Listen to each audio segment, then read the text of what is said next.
I'm Captain Kirk. Fascinating. I'm a doctor, not a mechanic. Thank you, love you. Mwah. Most illogical. Aye, sir. Well, that was different. Yep, lousy, but different. Places, please, and here we go.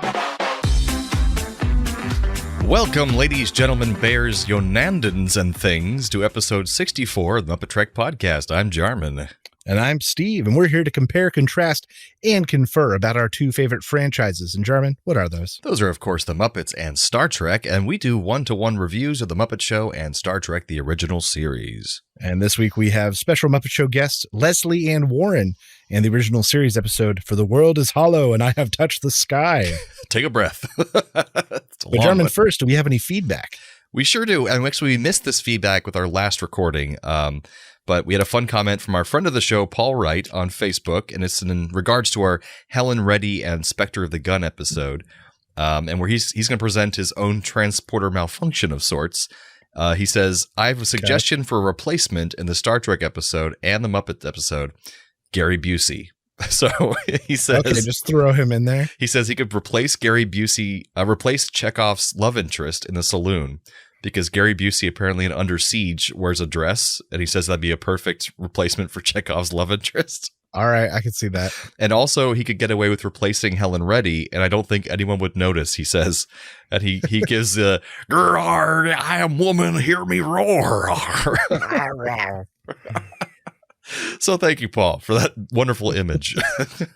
And apparently he has informed me we are on their episode of the Cosmic Pizza podcast coming up on, I believe, March 2nd.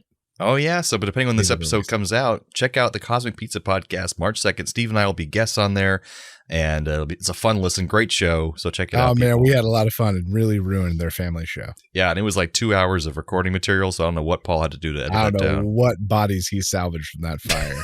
So thanks, Sean, Daniel Peter Hitch, and for Paul for that. It was a lot of fun. So, Steve, tell us this week about our guest star on Muppets, Lesley Ann Warren. Who is this woman? Well, Lesley is a Golden Globe winner and Oscar-nominated singer, actor who also starred on Broadway. She moved to television and film and is still working to this day, with her most recent IMDb credits confirmed in 2021. Apparently she was in Daredevil, I think it said, for like an episode. I don't know. Yeah, maybe. Something like that. But what does our audience know her from? Well, her heyday was really in the late 70s to mid 80s, but what I know her from is playing the role of Miss Scarlett in the now comedy cult favorite Clue. She's fabulous in that role, too. Everybody is fabulous in that movie. But what's she up to this week on the Muppet Show? Well, the backstage plot this week mostly surrounds the fact that Gonzo can't quite get his motorcycle act correct. On stage, Kermit introduces the knife-throwing act of Lesley Ann Warren, only to realize that the guest is actually Lesley Ann Warren. Kermit then introduces Gonzo to do his motorcycle act, who drives it up a ramp into Statler and Waldorf, who have been chained to their chairs. But Gonzo gets halfway off the ramp and then rolls backwards. Next, we get Lesley Ann Warren and Dog Lion performing a ballet version of Beauty and the Beast. And it ends with Lesley turning into a beast and then doing a vaudeville dance with Dog Lion. It was kind of a nice subversion of expectations. Following this, we have Pigs in Space. The ship is about to be bombarded by Dumbo rays. The captain is overtaken and stupefied. The effects are short-lived, but turn the captain into a tap dancer. Makes perfect sense. Next at the stage is Dr. Teeth singing a groovy version of Mac the Knife. He's interrupted and joined by Sam the Eagle, who takes issue with the lyrics as Dr. Teeth explains to him that it's about a man buying cushions for his wife. Marvin Zuggs and the Muppephone hit the stage. Lesley is appalled by the treatment of the Muppephone. Rolf finally joins Lesley, and the piano comes out, and they perform Just the Way You Are, and it's a nice, sweet song. Kermit introduces Gonzo's second attempt at his jump. Gonzo takes off the ramp, ramming into Statler and Waldorf's booth, completing the jump. It is just spectacular. We then find ourselves in a disco club where Link tries to pick up Lesley, or rather the other way around. And then they end up performing The Last Dance. Just a disco-fueled number of lots and lots of fun. Mm-hmm. Kermit thanks Lesley Ann Warren one last time. Another act comes out, Lesley Ann Warren, to add to the confusion. And that is what we call the Muppet Show. Woohoo. German, what did you think of this week's episode with special guest Lesley Ann Warren? I actually really enjoyed this episode, especially when they actually allowed Lesley Ann Warren to be a little silly, because I know her as you know her from Clue, and I thought of her as a comedic actress. She's fantastic. So I didn't think of her as a dancer, singer. So I was getting a bit bored with the Beauty and the Beast number, but like you said, they subverted expectations, and suddenly she turns into a beast as well and dances around all silly like. And I was like, that was fun. That was cute. And the Just the Way You Are song, maybe a little long and slow, but the preceding scene with her and Marvin and the Muppet phone was cute. So that like made up for it. And it had Pigs in Space, but I think they could have used a few more regular Muppet segments because we didn't have much at all of that in this episode. I could agree with that. But Muppet, she was great with the Muppets, and she was a solid performer. So for me, it was like a good upper middle episode, I think. I think you nailed it. The upper middle episode. It had one or two of the staples we come to expect. I guess only one, really, the Pigs in Space. Had some nice, silly things. She got to show off probably an aspect of herself that she doesn't get to a lot, which is dancing. Yeah, just good. And then you get Last Dance, which was fun to watch and had a lot of her dancing, her singing, interacting with lots of disco Muppets. I didn't even know that was the thing I would need to say. It really, disco Muppets. It reminded me of the scene from Airplane with her doing ridiculous disco dancing in Airplane. So that's why I like that scene a lot. Is that her? It's not her. She looks very similar. I actually did a double take too, but she's not her though. I hadn't thought about it, but you're absolutely right. I think that maybe there were a few misses. Like I admit, Just the Way You Are, that transition was slow. Yeah. And I really wish maybe they could have extended the Marvin Suggs thing out a little bit. Or just done a faster song, more fun song or something. And I thought the effect of Gonzo on the motorcycle, both on and backstage, when he just like crashes out of nowhere, were just really cool. Oh, really yeah. Cool to see Gonzo on a motorcycle. That was like so well done that it kind of made up for a lot of other things in the episode too. So, yeah. So yeah, I'm with you. An upper to middle episode. I don't think it'll really break, the top 3 or the top 5. Yeah, but it wasn't offensive. It certainly won't be bottom of the barrel. And I'm glad I got to see more of her because I'd never seen more of her before. And so I'm like, hey, she's pretty cool. Yeah, I'm down with it. Some music this week.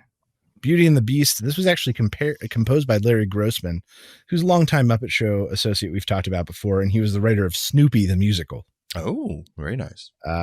Mac the Knife by Kurt Wheel and lyrics by Berold Brecht in 1928 from their musical The Three Penny Opera. Yes. It's the most popular cover was in 1959 by Bobby Darin. Oh, the shark babe has such teeth, dear. It's a good song. It's also been covered by the likes of Ella Fitzgerald, Tony Bennett, Bing Crosby, Michael Bublé, and many, many others. Mm-hmm. It is a very dark song. Sam the Eagle was correct. Yeah, it is. The Blue Danube, which was performed by the Muppephone very briefly, from the Austrian composer Johann Strauss II. And that's right, he was the Waltz King. We all knew it. If you didn't know it, you know it now. Just the Way You Are from Billy Joel's The Stranger, which released in 77, so this was a relatively recent song when this came out, charted through 78. And Joel claims that the song came to him in a dream. Oh. And then Last Dance, popularly performed by Donna Summer and recorded for the movie soundtrack for Thank God It's Friday. This actually won Paul Giamatti the Academy Award and Golden Globe for Best Original Song in 1978. I had no idea what that movie is, so the song is definitely more popular than the movie. Thank God It's Friday, TGIF. So, Jaron, what did you think was the best Muppeteering moment in this week's episode? I got to give it to just the crazy coordination that must have gone through to do the crash of Gonzo into the balcony with Statler and Waldorf. Yeah. Choreograph and film that just so they don't see any Muppeteers or any strings or wires, and making a whole new prop balcony that they can destroy. I mean, that was just crazy. It was just breakaway balcony. Yeah. I've got to give it solely to the Dog Lion dancer from Beauty and the Beast. Oh. Anytime Dog Lion, even for one of the big costumes, Dog Lion is one of the bigger and more unwieldy costumes. Yeah, it's huge. So to watch him move that way so gracefully was just impressive for whoever was in that suit. Yeah, I wish I could know who was in that suit. That's right. Some professional dancer, hopefully. Yeah, Jim, they did have a ballet company that they worked with. I figured. Yeah. They'd have to. So, German, tell us about this week's episode of Star Trek, the original series. All right, this episode is For the World is Hollow and I Have Touched the Sky. So we open with the Enterprise being attacked by several missiles, which they easily take out, and they eventually track down that they came from a giant asteroid that is actually a huge ship in disguise. And they gauge the trajectory of the ship planet and figure out that it eventually will run into a Federation colony and destroy itself and the millions of people on the colony. So they have to figure out a way to stop the ship from going there. And they detect that it has breathable air inside, so Bones, Spock, and Kirk beam inside of the giant sphere. But just before they beam in, Bones tells Kirk that he is dying of xenopolycythemia, something that he will die of within the year. So it's big ground-shaking news. Great acting in that scene between them, I thought. They start to investigate the fake planet inside the asteroid, finding no signs of life until these people come out of tubes and attack and subdue them, and Bones is knocked out in the process. So they're taken down into the tubes into the planet ship core where all these people are apparently living under the leadership of the hot high priestess Natira. Ooh, yeah. And they call their planet the World of Yonada. And they are taken before their oracle, which is this big sun-like shrine type thing, which can speak. And it demonstrates its power by giving them all a big electric shock. And they're all knocked out by this. And Spock and Kirk end up waking up in this holding room, but Bones is still knocked out. He's apparently had more of an effect from the shock because of his illness. So Kirk eventually has to explain to Spock how Bones is dying. We get a nice moment from Spock where he actually reaches over and touches Bones, make sure he's okay. So suddenly an old man comes in and tells him that he once climbed the Forbidden Mountains on their planet Yonada and tells him that for the world is hollow and I've touched the sky, and then he dies. And the priestess then comes in and tells him that the old man was punished by the Oracle for having forbidden thoughts, which are apparently monitored by implants in all the Yonadans' heads. So the priestess seems to be very taken with Bones, actually. She's like really fallen for him very quickly. So she lets Kirk and Spock go explore the planet while she spends some alone time with Bones. And once they're alone, she professes her love to him and tells him that she wants to marry him, but he tells her that he only has 1 year to live. So he has reservations on that. Meanwhile, Spock and Kirk go back to the Oracle's room to investigate, but the High Priestess returns and speaks to the Oracle about marrying Bones, which awakens the Oracle, and he senses Spock and Bones in the room and zaps them again. He sentences them both to death because of their heresy, but Bones pleads with Natira, the priestess, for their lives, and she allows it, after he says he will stay on the planet and marry her after all. So Spock and Kirk return to the Enterprise, and then Bones is implanted with the monitoring device and told about the Book of Secret Knowledge in the Oracle Room, which can only be opened once the planet reaches its destination, which we all know it's not going to reach. It's going to run into this colony. So Bones figures there are probably answers on how to control this giant ship planet in that Book of Knowledge, so he radios back to Kirk and tells him about it, but as he tells him, his monitoring chip kicks in and knocks him out in pain. So just then, Spock and Kirk beam back down to save him, just as Natira, the priestess, arrives, and Kirk grabs Natira and tells her everything that's going on with her planet, the real truth, and she runs off to question the Oracle about it. So Kirk, Spock, and Bones follow her to the Oracle room, but the Oracle is pissed, so it starts superheating the room to kill them all. And Bones tells Kirk and Spock how to access the Book of Secret Knowledge, which allows them to get to the control room for the Oracle. They stop the superheating, get the planet ship back on the right course to the place it's supposed to be going, and in the secret store of knowledge that they find in the ship from that ancient civilization that created this whole thing, they find the cure for Bones' disease. So Bones and Natira break things off, knowing that they need to go off on their own separate destinies or whatever, and then Bones goes back to the ship to be cured. Kirk assures him that they will take him back to Yonada once it reaches its destination in about a year's time, and I really wish we got to see that, Bones going back to Yonada and falling in love. But that's the end of the episode. So Steve, what do you think of this long-titled episode?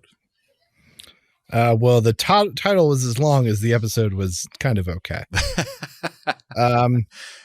Not a bad episode by any means. There were some things I really liked. I loved the sort of like great joke at the intro of how far technology has come, where the Enterprise is literally blasted by an entire array of nuclear missiles and they just blow them out of the air like they're butterflies. Oh yeah, that's true. So just a great juxtaposition right off the bat. These are some of the most outrageous outfits that we have ever seen in all of Star Trek, with those crazy giant multicolored plaids and those goofy donut hat things. They're so colorful. Such weird choices. Very strange. I thought this was a good McCoy episode. Very true. Though I'm sad to say he played kind of flat. Like basically as soon as he fell in love, he kind of turned flat. Like everything was, yes, dear, if that's what you like. It was a lot of that kind of stuff. So it just felt a little one note after that point. And then I love the moment I just loved was when they're in trying to get the book from the Oracle and the heat's on and Spock, how do I open this? You touch the 3 stars, the bottom left. Kirk opens it and sees it's a book and just immediately hands it to Spock. You read this. But then Spock finds the answer that they need within 2 to 4 seconds. That's all he needs, man. Things I maybe disliked. It was slow. It felt like there was not enough plot. Like they had a good concept. They just didn't have enough plot to make it happen. It's funny. It's one of the times I didn't feel that happen in this episode, where I felt that in a lot of other episodes. I think there needed to be like a secondary villain or a villain with a face, so to speak, because ostensibly the Oracle and its power and its reach and its grip were the villain. Right. But I think that needed a face. They could have made that old priest. They could have made that old man a bigger part or something. That could have worked. Right. So I think that's really what I was missing, was a focal point for that. I could see that. I didn't also like that it felt like 3 other episodes we've watched already. Like some crazy technology and or computer who is somehow keeping less civilized folk in the dark. Mm-hmm. That has happened a lot. And it also felt weird to have Bones, who's like arguably almost as logical as Spock, buy in so hard to this. And why? Because of a woman? I don't see that him buying into it. I saw it as him saying, I'm going to die anyway. I'd rather spend it with someone who apparently loves me. Yeah, I guess. But it felt so fast. Because he has that whole moment where it is fast, but he has that one moment of dialogue where she says, do you have a woman? And he actually takes a minute to think about it. He's like, I don't. It's like, this would be great. But I think about, sort of the equivalent episode of that with the one where Kirk gets married. Yeah. He's on a planet for months and months. That made sense because of the time jump. It felt like this needed that time jump, but it just didn't have it. I guess death will do that to you, man. I guess quick decisions.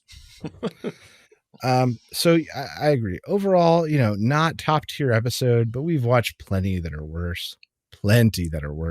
Yeah, I think good. The priestess was a good actress. I like some of the scenes between Bones and Kirk, and then about dying, and then getting Bones to be, at least a center of attention for once was kind of cool. So for me, it was also kind of like a nice little, slightly upper middle episode for me, because it wasn't just a boring ass middle episode. I don't know.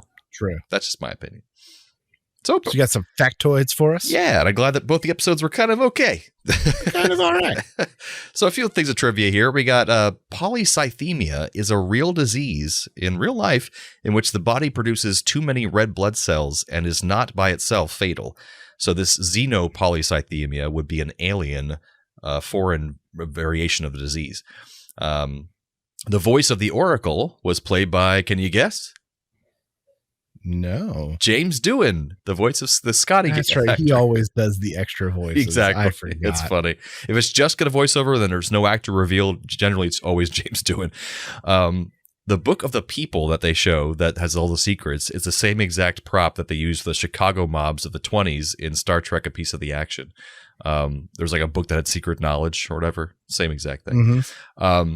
The music that accompanies the appearance of the old man, played by John Lormer, that old man who dies, he's the same actor, by the way, who plays Dr. Theodore Haskins, who's the doctor in the pilot episode, the old man doctor. Okay. Remember him? He's like, gives him a drink, Captain Pike a drink and stuff. Oh, yeah. So he was going to be the doctor on Star Trek, but they kicked him off after the pilot and got Bones. So he's now in this episode as the old man. And there's music that kicks in as soon as he walks in. And it's the same exact music that they played for the Dr. Theodore Haskins scene in the cage. So it's like almost like a little Easter egg they put in there that he came back. That's a real deep dive trivia piece there. This is the longest title of any episode in the entire Star Trek franchise to date so far. They have not made a longer episode title yet, but they might in the future. Who knows? So, Steve, you got any Trek Connection Muppet connections for us? Oh, boy, do I. Yes, I do. That's the answer. Oh, good. Lesley Ann Warren played Dana Lambert in the show Mission Impossible, which also featured Leonard Nimoy. That's right. And that's the show that actually won her Golden Globe. Ah, very nice. Lesley Ann Warren was also in Clue, along with Christopher Lloyd, who played Krug in Star Trek III, The Search for Spock. You mean Krug was in Clue? Yeah, Krug was in Clue. And then John Lormer, who played the old man, was in the 1982 movie Creep Show. Oh. Also in Creep Show was Ted Danson, who did a guest spot on the second episode of the short-lived Jim Henson Hour in 1989. And he was also shortly married to Whoopi Goldberg, who is on The Next Generation. Bam. There you go. And then Byron Morrow, who played Admiral Westerville. Yeah, weird name. Weird name. He was on 2 episodes of The Love Boat. And as we've established, many, many Muppet Show guests and many, many Star Trek one-shot actors have also been on The Love Boat. So wonderful. There's just so many actors in that damn show. In modern day times, if we watch the modern series, we could equate that to like Law and Order, probably. Like it's kind of genius if you look at it, because the idea that there's a boat, so you have a set crew, but then each week it's a different group of guests. Exactly. They should do a new genius. one. It's like a machine made for pumping out guest appearances. That's very true. But, I mean, these shows, they were just exactly the same this week. Basically I'm so tired of this. So what similarities did you find in this episode? Both feature a mistaken identity of type. Kermit and the various Lesley Ann Warren acts. And the Yonata not knowing that their people are actually the Fabrini. That's right, which I didn't even mention in my breakdown very much, but that's true. It's okay. They didn't really mention it in the episode that much either. Both have lovers that if they stay together, it will change their lives forever, and not necessarily in a good way. Lesley and the dog lion in the Beauty and the Beast number, and Bones and the High Priestess Natera, because one will change you into a beast, and the other will force you to become part of a cult forever. I literally have almost the exact same thing. In Star Trek, McCoy gets married, but first he has to accept the obedience chip. And in the Muppet Show, Lesley and the Beast can't be together until she becomes a beast herself. So true. So true. Damn. Someone stops an oppressive overlord from the abuse of their subjects. So Kirk stops the Oracle from harming its people. And Warren stops Marvin Suggs from abusing the Muppaphones. Ooh, I like that. I like that. But what's that? Oh, I hear something. Transporter malfunction. Transporter malfunction. Okay, it's the time of the show where we transport one character from one episode to the other and vice versa. What you got for us, Steve? Well, this week, I've got just taking Lesley Ann Warren and swapping her for Natira. Because honestly, from like an age perspective, it could have been her. Like she could have been cast in this role. Yeah, that'd be fair. I'd watch it. Plus, like, I'm sorry, I have to mention it. Lesley Ann Warren is stacked. And they took a few opportunities to show it off. Yeah. I was like, I could see why she wouldn't dance full time because she's a little too top heavy for that. From Muppets to Star Trek, I have Lesley Ann Warren in her dance outfit with the beast head to transport over as High Priestess Natara, specifically. Because I think it'd be hilarious to have that scene with Bones and Kirk where Kirk says that Bones would have to woo the priestess because she took a liking to him, but she has that giant beast head on. I can get down with that. Treks to Muppet this week, I've got taking the crazy old man and swapping him with Statler and Waldorf in their booth, ranting and raving in the balcony about his upcoming demise and doom right before Gonzo crashes through with a motorcycle. So I love how we both focused in on the old man. Because I have, just to be really cruel, I'd have the old man who collapses dead and to trade places with Gonzo. Because as he's just barely clinging to life, he has to try to complete really dangerous motorcycle stunts. That's legit. So now we can just be both He of them. was such a weird character for them to throw in and then just kill him. It was really so weird. They could have utilized that a lot better. Yeah. Yeah. Yeah. No, I admit it was kind of a throwaway.